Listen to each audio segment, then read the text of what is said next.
जो आज हम आगे जो हमारा ज्योग्राफिया का 8th चैप्टर है उसका टॉपिक है people of the rain forests. तो इसमें हम पढ़ेंगे जो रेन फॉरेस्ट के लोग हैं उनके बारे में।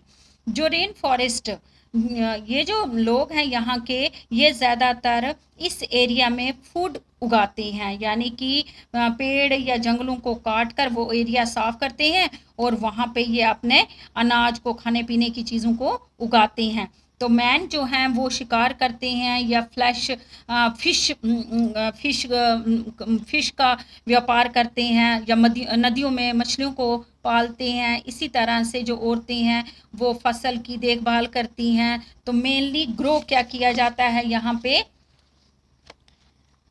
टेपियोका, पाइनएप्पल, स्वीट पोटैटो, ये यहाँ पे ज़्यादातर उगाया जाता है। इसी तरह से फिशिंग और हंटिंग जो है ये यहाँ की लोग करते हैं, और औरतें जो हैं अपनी फैमिलीज़ को और उनको इसी तरह से सब्जियाँ वगैरह वो उगाती हैं।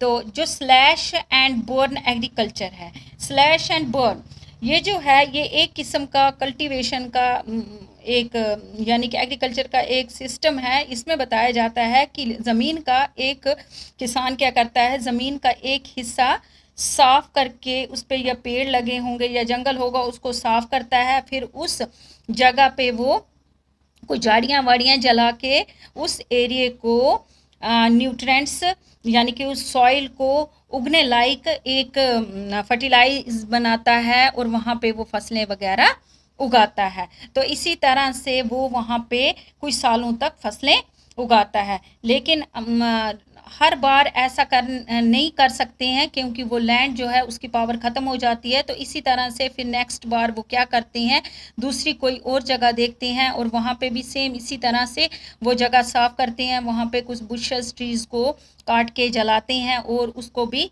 प्लॉट को इस फर्टिलाइज़र के लिए तैयार करते हैं। तो इसी तरह से ये क्या करते हैं, पेड़ों को काटते हैं और जो पुराने फील्ड्स वगैरह होते हैं वहाँ पे ये अपने अनाज लगाने की कोशिश करते हैं। तो इस तरह से ज़मीन को फर्टिलाइज बनाते हैं और पीपल जो हैं वो यहाँ पे कल्टीवेटिंग करते हैं। तो फिर ये यहाँ पे बताया है कि जो यहाँ के लोग हैं वो क्या करते हैं, वो क्वी एंड एग्स कैश क्रॉप्स भी लगाते हैं, जैसे कॉफ़ी है, मेज़ है, कोका है, इनको उगाते हैं। कैश क्रॉप्स वो होती हैं नकदी फसलें, यानी कि जिनसे उनको नगदो नगद पैसे मिलते हैं। रेन फॉरेस्ट जो है वो हमें लकड़ी देता है जिससे हम घर वगैरह बनाते हैं, और कुछ ऐसी फैमिलीज़ हैं वो घास फूस के मकान बनाते हैं, यानी कि थैश्ड हाउस होते हैं कि जिस तरह मधुमक्खियों के घर होते हैं उसी तरह की शेप के ये घर बनाते हैं, यानी कि घास फूस के ये घर बनाते हैं। और उनकी जो छतें होती हैं वो कैसी होती हैं, स्लैंटिंग होती हैं, यानी कि अलग apartment like house is called मेलोका ये इसका नाम दिया जाता है। फिर ये जो यहाँ के अमेज़न बेसिन में ज़्यादातर चेंजिंग्स होती रहती हैं, यहाँ के लोगों के जीने में मतलब बहुत सारी चेंज आई हैं। पहले वो क्या करते थे, जंगलों में रहते थे, फिर वो क्या करने लगे, रिवर्स के नज़दीक रहने लगे। फिर इसी तरह से 1970 के ट्रांस अमेज़न जो हाईवे मेड है इसमें रेन फॉरेस्ट जो है यहाँ पे एक्सेसिबल हो गया। एयरक्राफ्ट्स, हेलीकॉप्टर्स जो हैं ये इनके थ्रू वो बहुत सारे प्लेसेस पे जाने लगे।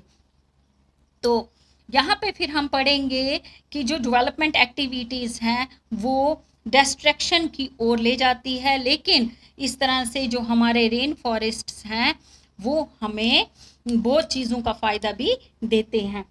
तो estimate that a large area of the rain forest जो है डिसअपियर्ड होता जा रहा है, यानी कि अब जो ये जंगल हैं आहिस्ता आहिस्ता से ख़त्म होते जा रहे हैं। अमेज़न बेसिन जो है यहाँ पे देखा गया है कि जंगलों को ख़त्म किया जा रहा है, इनकी तबाही हो रही है, और इसकी वजह से टॉप सॉइल जो है वो पानी के बहाव के साथ बह के नीचे की ओर आ रही है, और उनमें जो मतलब जो न्यूट्रिएंट्स होने चाहिए, जो उगने की क्षमता होनी चाहिए, फसल को लगाने की जो ताकत होनी चाहिए, वो भी आहिस्ता आहिस्ता ख़त्म होती जा रही है।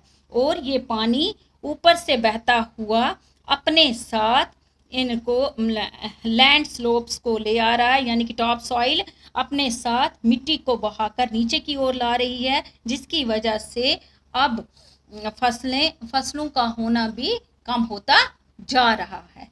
Thank you.